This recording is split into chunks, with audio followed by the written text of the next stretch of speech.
হ্যাঁ, কি হলো? মনটা এত খারাপ করে ফিরলে তুমি? জিরোতে আউট হয়ে গেছো নাকি? আউট তো তখনই হব মাম্মি যখন খেলবো। আমার সাথে খেলার জন্য কেউ নেই। কেন? তোমার বন্ধু সোনু আর বিকি কোথায় গেল? গরমের ছুটি শুরু হওয়ার সাথে সাথেই সবাই কোনো না কোনো সামার জবে লেগে পড়েছে। কারোর কাছে টাইমই নেই আমার সাথে ক্রিকেট খেলার। কোনো ব্যাপার নয়, তুমিও সেটাই করো যেটা তোমার বন্ধুরা করছে।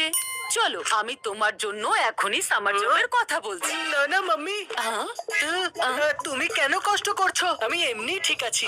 ঠিক আছে, ঠিক আছে। কথাটা তো ঠিকই।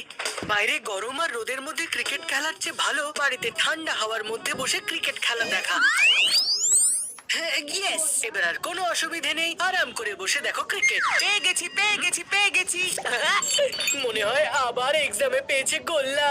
আরে মাথাটা ঠান্ডা করে যেটা বলছি সেটা শোন ভালো করে। আমি আমার ডান্স ক্লাসের জন্য একটা স্টুডেন্ট পেয়ে গেছি। এখন বান্টি হবে ডান্স মাস্টার। তোর কাছে কে ডান্স শিখবে? নিশ্চয়ই কেউ কোনো প্র্যাঙ্ক করেছে। এত হিংসে করিস না, মাথায় জল ঢেলে নে। যখন আমার স্টুডেন্ট আসবে না তখনই তুই দেখতে পাবি। হ্যাঁ ঠিক আছে, আমার তাতে কি? তুই ডান্স ক্লাস করে তোর ঘাম ঝরা, আমি এখানে সারা মাস বসে বসে আরাম করব। তোর যা করার করে নে, কিন্তু এখানে বসিস না, কারণ এখানে আমি আমার ক্লাস করাবো।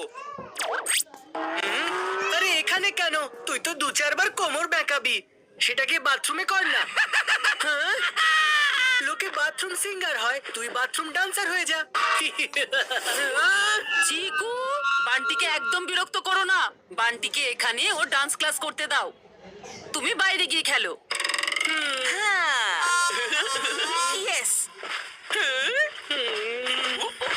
খেলবো তো এবার আমি ওর সাথে। খুব এসেছে আমার ডান্স মাস্টার কথাটা।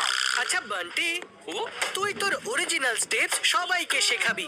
তারপর সবাই তোর স্টেপস কপি করে সুপারস্টার হয়ে যাবে। তারপর তোর কোনো ভ্যালু থাকবে না। ভেবে দেখ। ও, এটা তো আমি ভেবেই দেখিনি। আমি এক্ষুনি ডান্স ক্লাসটা বন্ধ করে দিচ্ছি। আরে, এইভাবে কি করে স্টুডেন্টদের বারণ করে দেবে? তুমি তো ডান্সার, তোমার কাছে তো হাজার রকমের ডান্সের স্টেপ থাকার কথা। ব্যাস, নতুন নতুন ডান্সের স্টেপ বানাতে থাকো আর স্টুডেন্টদের শিখিয়ে যাও। ট্যালেন্ট শিখিয়ে দিলে ওটা কমে না, বরং বেড়ে যায়। ইয়েস মাম্মি, এবার দেখো, এখন থেকে আমি নতুন নতুন ডান্স স্টেপ তৈরি করব। বান্টি স্টুডেন্ট বাড়িতে তো আসবে, কিন্তু